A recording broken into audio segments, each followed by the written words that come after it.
ጤና ይስጥልኝ ክቡራትና ክቡራን የዩቲዩብ ቻናል ቤተሰቦች የሳቱን ሁለት ሰበር መረጃዎች ይዤ ቀርብ ያለው ኢራን በከፍተኛ ተቃውሞ እየተናጠች ትገኛለች። የሟቾች ቁጥር ጨምሯል። የጸጥታ ኃይሎች ከፍተኛ እርምጃ መውሰዳቸውን ሲቀጥሉ ተቃውሞ የበረታባቸው የኢራኑ መንፈሳዊ መሪ አያቶላ አሊ ካሜኒ ወደ ብሔራዊ ቴሌቪዥን ጣቢያ በመምጣት አስቸኳይ እርምጃ በጸጥታ ኃይሎቻቸው እንዲወሰድና ከባድ መሳሪያ ጭምር የጸጥታ ኃይሎቻቸው መጠቀም እንዲጀምሩ ትዕዛዝ መስጠታቸውን ጭምር ገልጸዋል። ተቃውሞውን እንደምትደግፍ የገለጸችው እስራኤል በበኩሏ ቀጥሉበት፣ ግፉበት፣ እንዳትቆሙ መንግስቱን ሳትጥሉ እያለች ነው። ጉዳዩ እየተባባሰ ባለበት በአሁኑ ሰዓት አሜሪካም ይህንን ተቃውሞ እንደምትደግፈው እየገለጸች ነው። ሁኔታው እየከፋ ባለበት በኢራን አሁን ሙሉ በሙሉ የኢንተርኔት አገልግሎት ተቋርጧል። ጉዳዩን አስመልክቶ የኢራን መገናኛ ብዙሃን ምን እያሉ ነው? የአሜሪካና የእስራኤል መገናኛ ብዙሃንስ ምን እየዘገቡ ነው? በስፋት አስደምጣቸዋለሁ። በሌላ በኩል ክቡራን አድማጮች ሀገረ ስዊዘርላንድ ከፍተኛ ሀዘን አጋጥሟታል። ይሄውም በደረሰ ድንገተኛ የእሳት አደጋ ከ40 በላይ ሰዎች በአሳዛኝና አስክሬናቸውን መለየት በማይቻል ደረጃ ተቃጥለው ሲሞቱ ከ100 በላይ የሚሆኑ ሰዎች ደግሞ በአደጋው ተጎድተዋል። የስዊዘርላንድ ሆስፒታሎች በከፍተኛ ሁኔታ ህሙማኖችን ለማከም እየተጉ እንደሆነ እየተነገረ ነው። ጉዳዩን በተመለከተ የማስደምጣችሁ ዘገባ ይኖራል። እስከ ፍጻሜው ቆዩ። ዝርዝር መረጃውን አድምጡ ግብዣዬ ነው። ወደ መረጃዎቹ አለፍኩ። አብረን እንከታተለው። በቅድሚያም ኢራን በከፍተኛ የህዝብ ተቃውሞ መናጧን ቀጥላለች። በኢኮኖሚ ቀውስ የተጀመረው ተቃውሞ አሁን መልኩን ቀይሮ ወደ ፖለቲካ ጥያቄዎች ማደጉ ተመልክቷል።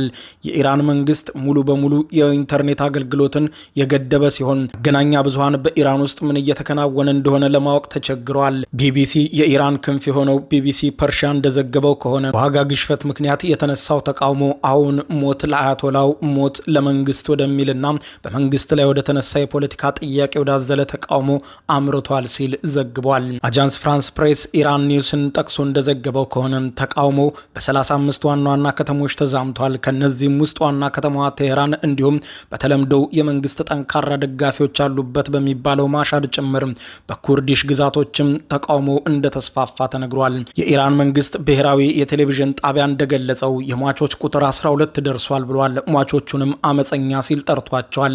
አመፀኞቹ የተገደሉት በጸጥታ አካላት ነው ሲል ነው የኢራን ብሔራዊ ቴሌቪዥን የገለጸው። በሌላ በኩል ደግሞ መቀመጫውን አሜሪካ ያደረገው የሰብአዊ መብት ተሟጋች ተቋም የሆነው ሄራና እንደዘገበው ከሆነ ቢያንስ እስካሁን 58 ሰዎች በጸጥታ ኃይሎች በጥይት ተገድለዋል ብሏል። ከሟቾቹ መካከልም 4 ህጻናት እንደሚገኙበት አረጋግጫለሁ ሲል ሪፖርቱን አውጥቷል። በሌላ በኩል የኢንተርኔት እገዳውን በተመለከተ የኢንተርኔት ደህንነት ተቆጣጣሪ የሆነው ኔት ብሎክስ ኢራን አሁን ላይ ከዓለም አቀፍ የኢንተርኔት መረብ ተቋርጣለች ብሏል። በትዊተር ገጹ ላይ ባጋራው መረጃ በኢራን የሞባይል ኢንተርኔት ሙሉ በሙሉ መቋረጡንና የመደበኛ ኢንተርኔት ፍጥነትም በከፍተኛ ሁኔታ መቀነሱን ገልጿል። ተቃውሞ መቀጣጠሉንና ከቁጥጥር ውጭ የሆነ መምጣቱን ተከትሎ የኢራን መንግስት ለተቃውሞ ባወጣው መግለጫ የውጭ አካላት ሴራ ነው ብሎታል። አያቶላ አሊ ካሜኒ ትናንትና ማምሻውን በኢራን ብሔራዊ ቴሌቪዥን ጣቢያ ንግግር አድርገዋል። የኢራኑ ጠቅላይ መሪ የሆኑት አያቶላ አሊ ካሜኒ በብሔራዊ ቴሌቪዥን ቀርበው ባደረጉት በዚህ ንግግር የቴህራን ታይምስ ላይ ቃል በቃል እንደተዘገበው አያቶላ እንዲህ ብለዋል። ይህ የህዝብ ተቃውሞ አይደለም። ይህ በጠላቶቻችን የተቀነባበረ የተዳቀለ ጦርነት ሃይብሪድ ዋር ሲሉ ጠርተውታል። አሜሪካና የእስራኤል መንግስት ገንዘብ የረጩባቸው ቅጥረኞች ናቸው አደባባይ የወጡት። የጸጥታ አካላት የሀገርን ደህንነት ለማስጠበቅ አስፈላጊውን እርምጃ ሁሉ እንዲወስዱ አዝዣለሁ ሲሉ ገልጸዋል።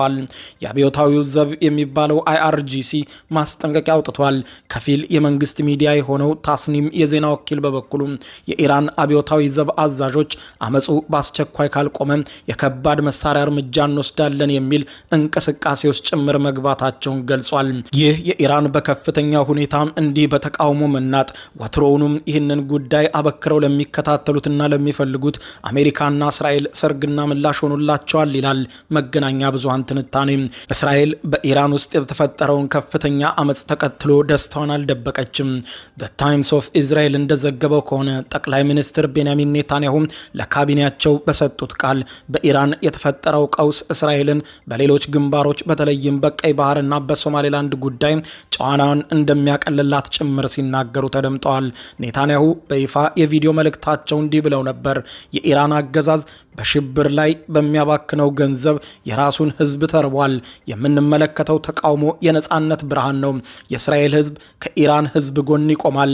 ተቃውሟችሁን ቀጥሉበት፣ እንዳትቆሙ ሲሉ ኔታንያሁ ለኢራን ህዝቦች የቀጥሉበት ድጋፋቸውን አሰምተዋል። የእስራኤሉ መከላከያ ሚኒስትር በበኩላቸው ይህንን የኢራን መንግስትን ኦክቶፐስ ሲሉ ገልጸውታል። ኦክቶፐሱ ጭንቅላቱ በራሱ ችግር ሲጠመድ ክንዶቹ ማለትም ሂዝቦላና ሀውቲዎች ይዳከማሉ ማለታቸውን ሀሬትስ የተሰኘው የእስራኤሉ ጋዜጣ አስነብቧል።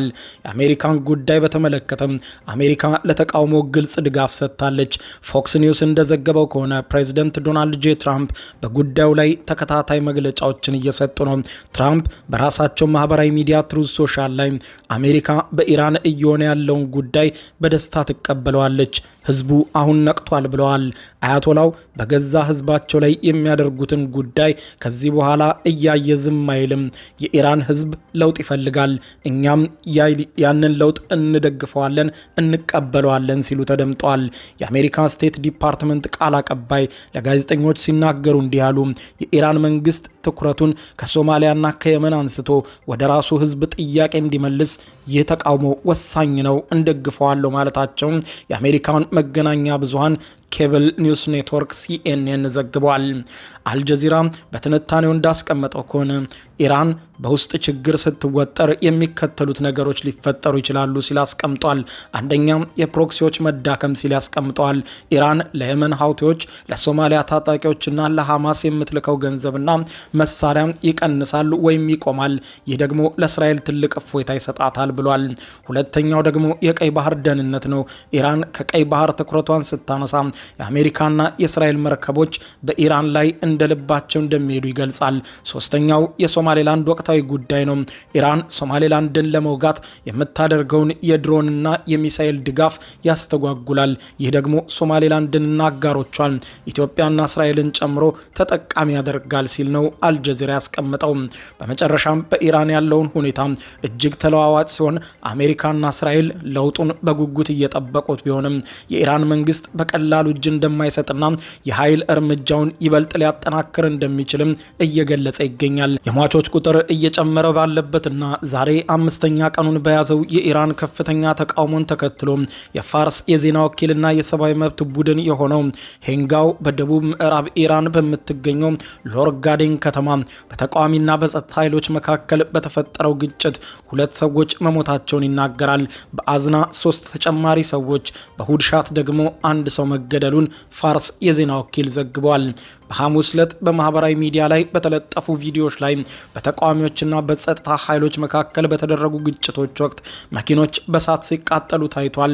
ብዙ ተቃዋሚዎች የሀገሪቱን አገዛዝ ከመንበሩ እንዲወርድ የሚጠይቅ ጥሪ ሲያቀርቡ ተደምጠዋል። የተቃውሞ በዚሁ ከቀጠለ ምናልባትም እስራኤል የልቧ ሊሳካ ይችላል፣ አሜሪካም እንዳሰበችው ሊሆን ይችላል።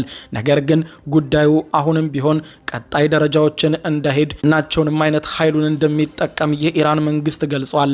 አያቶላውም ማናቸውንም መሳሪያ እንዲጠቀሙ ለጸጥታ ኃይሎቻቸው ቀጥተኛ ትዕዛዝ መስጠታቸውን ቃል በቃል በኢራን ብሔራዊ የቴሌቪዥን ጣቢያ ቀርበው አዝዣለሁ ሲሉ ተናግረዋል። ተቃውሞ እንደከዚህ ቀደም ከነበሩት ተቃውሞዎች ተቆጥሮ ይቆማል ወይስ ይቀጥላል የሚለው የብዙዎችን ትኩረት የሳበ ጉዳይ ሆኗል። ጉዳዩን በትኩረት የሚከታተሉት እስራኤልና አሜሪካ መገናኛ ብዙሃን አሁንም አይንና ጆሮአቸውን ወደ ኢራን ቴሄራን አቅንቷል። በዚያ የሚሆነውን በየሰዓታቱ ልዩነት በመዘገብ ላይ ናቸው። በሌላ ዜና ስዊዘርላንድ የሐዘን ቀን ላይ ናት። ስዊዘርላንድ መዝናኛ ስፍራው ላይ በደረሰ ከባድ አደጋ 40 ያህል ሰዎች እስካሁን መሞታቸው ተረጋግጧል።